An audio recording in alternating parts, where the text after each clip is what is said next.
Welcome to Middle East Briefing. The content of the briefing includes: Egypt proposes an ambitious post-Israel-Gaza war plan as the Pope uses his Christmas message to condemn the appalling harvest of civilians. Pope laments appalling loss of life in war in Gaza. Israel PM visits Gaza, vows to intensify fighting and sign no end in sight to war. Maersk to resume Red Sea shipping under US-led naval coalition. Hoping for peace with Houthis, Saudis keep low profile in Red Sea conflict.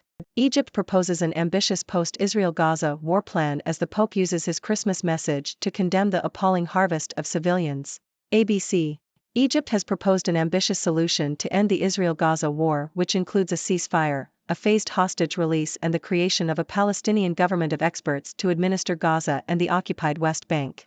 The proposal has been worked out with mediator Qatar and presented to Israel, Hamas, and the US, but has not yet been discussed by Israel's war cabinet. The proposal falls short of Israel's aim to crush Hamas and maintain military control in Gaza for an extended period after the war. Pope laments appalling loss of life in war in Gaza. New York Times. Pope Francis has used his annual Christmas address to call for an end to the violence in Israel and Gaza that has resulted in the deaths of thousands of innocent civilians. He also urged the release of Israeli hostages and a halt to the military attacks in Gaza. He asked for peace in Palestine and Israel, as well as in Armenia, Sudan, Azerbaijan, and Ukraine. He also called for an end to the arms trade, saying, "How can we even speak of peace when arms production, sales, and trade are on the rise?" Israel PM visits Gaza, vows to intensify fighting and sign no end in sight to war. South China Morning Post. Israeli Prime Minister Benjamin Netanyahu has vowed to step up the assault on the Gaza Strip, saying, "It's going to be a long war that's not close to ending." Israeli airstrikes on Monday reportedly killed dozens of people in Gaza, with the health ministry stating that an Israeli strike killed at least 70 people in Al-Maghazi refugee camp. The ministry added that since October, around 20,674 people have been killed, mostly women and children, and 54,536 people have been wounded. Maersk to resume Red Sea shipping under US-led naval coalition. Financial Times. The second-largest container ship fleet, Denmark's AP Møller Maersk, will resume sending tankers through the Red Sea after the US-led coalition began providing naval security against attacks by Iran-backed Houthi rebels. The coalition, Operation Prosperity Guardian, will strengthen a naval task force in the Red Sea to ensure safe passage for commercial vessels through one of the most important global trade arteries, where they have come under drone and missile attacks from the Houthis, a Yemen-based militia group. Hoping for peace with Houthis, Saudis keep low profile in Red Sea conflict. New York Times. Saudi Arabia would rather watch from the sidelines as the Houthis' missiles and drones continue to target Israel and commercial ships in the Red Sea, says Ben Hubbard in the New York Times. Saudi Crown Prince Mohammed bin Salman is focused on transforming Saudi Arabia into a global business hub by 2030, and is uninterested in being dragged back into the conflict with the Houthi rebels in Yemen. The return of Houthi missiles to Riyadh or Saudi towns would be the last thing that the Crown Prince needs as he seeks to convince tourists and investors that Saudi Arabia is open for business. The Saudi strategy in Yemen, which leans away from direct military action and towards cultivating relationships with Yemeni factions, is based on the Houthis' effective victory after 8 years of war. As the Houthis call for war with America and seize on the Gaza conflict as a chance to further their aims, the Saudis are keen to sign an American and Saudi-backed peace deal that would entrench the Houthis' position in power and allow the international community to declare the beginning of the end of the Yemeni war. In Christmas message, Pope begs for end to Israel's Gaza campaign. South China Morning Post.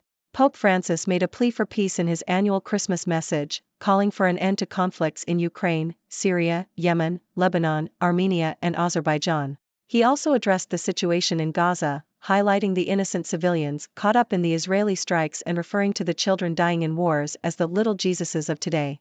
The Pope also called for an end to the armaments industry and its instruments of death that fuel wars, and highlighted the need for humanitarian aid in Gaza. Egypt sets out ambitious Israel-Gaza ceasefire plan. Al Jazeera. Egypt has submitted a proposal to end the war in Gaza with a ceasefire. The proposal includes a complete withdrawal of Israeli forces from the Gaza Strip, the release of all captives held by Hamas, the release of many Palestinian prisoners, and the installation of a united technocratic Palestinian government in Gaza. The proposal was developed with the help of Qatar and includes several rounds of captive and prisoner exchanges. The plan also calls for talks between Hamas and the Palestinian Authority to reunite the factions and the appointment of a government of experts to run the West Bank and Gaza. Pope, free Israeli hostages and end the Gaza war. BBC. Pope Francis has called for an end to the war in Gaza and for the release of Israeli hostages held by Hamas in his Christmas Day message.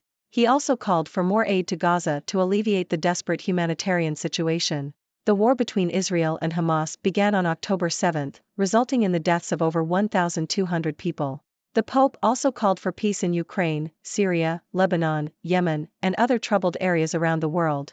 He also expressed his support for migrants, referring to them as the little Jesuses of today. Was 2023 the year of the Global South? Foreign policy. The Global South has been at the forefront of international politics and diplomacy this year, with leaders and policymakers increasingly focused on the perspectives and priorities of countries in Asia, Africa, and Latin America. The term Global South has gained prominence, replacing the Cold War-era phrase Third World. However, there are differing opinions on the concept of the Global South.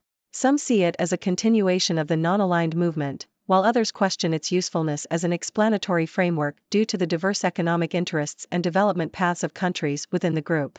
The Global South's influence has been evident in various issues this year, including the conflict in Ukraine, where many countries in the Global South abstained from or voted against resolutions condemning Russian aggression, and the war in Gaza, where countries in the Global South criticized Western support for Israel. The Global South's role in world politics was highlighted by two major meetings: the BRICS summit in Johannesburg, where the bloc announced its expansion and discussed de-dollarization, and the G20 Leaders Summit in New Delhi, where India used its presidency to focus on issues significant to the Global South. Despite debates about the concept, the Global South is likely to remain a central figure in diplomacy and summitry in the future. And that's a wrap on today's news. We've covered a range of topics, from the proposed plan to end the Israel-Gaza war, to Pope Francis' Christmas message calling for peace, and the ongoing conflict in Yemen. Let's start with the proposed plan to end the Israel-Gaza war. Egypt has put forward an ambitious solution that includes a ceasefire, hostage releases, and the creation of a Palestinian government. However, it falls short of Israel's aim to crush Hamas and maintain control in Gaza. It remains to be seen how this proposal will be received and if it can bring an end to the violence. Speaking of peace, Pope Francis used his Christmas message to condemn the loss of innocent lives in Israel and Gaza. He called for an end to the violence, the release of hostages, and a halt to military attacks. The Pope also addressed conflicts in other parts of the world and called for an end to the arms trade. On the topic of the conflict in Gaza, Israeli Prime Minister Benjamin Netanyahu has vowed to intensify the fighting, stating that it will be a long war. The situation is dire, with many innocent civilians being killed and wounded. It is a complex and devastating situation that requires urgent attention and a commitment to finding a peaceful resolution. Shifting gears, we turn to the resumption of Red Sea shipping by Maersk. The second-largest container ship fleet will now send tankers through the Red Sea under the protection of the US-led naval coalition. This move comes after attacks by Iran-backed Houthi rebels on commercial vessels.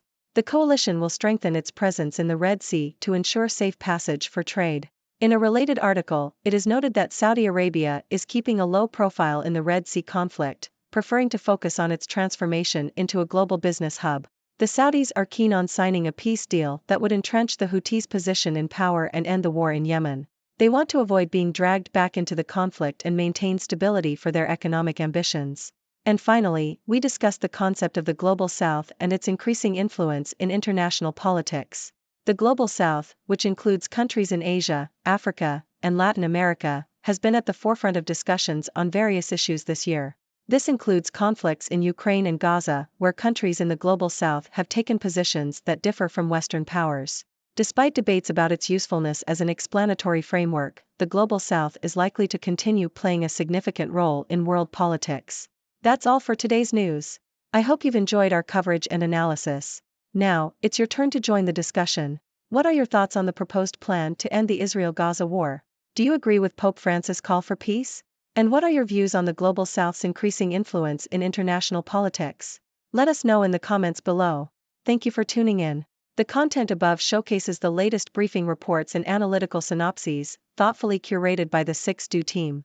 These insights stem from a wide array of reputable media outlets, think tanks, government sources, and specialized experts worldwide. We encourage you to explore these sources for a comprehensive perspective. Keep in mind that while the content may not always align with the official standpoint of 6Do Brief, it's not meant to be taken as absolute directives for decision-making. Comprising seasoned media professionals, learned scholars, and accomplished scientists, the 6Do team embodies a trailblazing, fully independent media entity.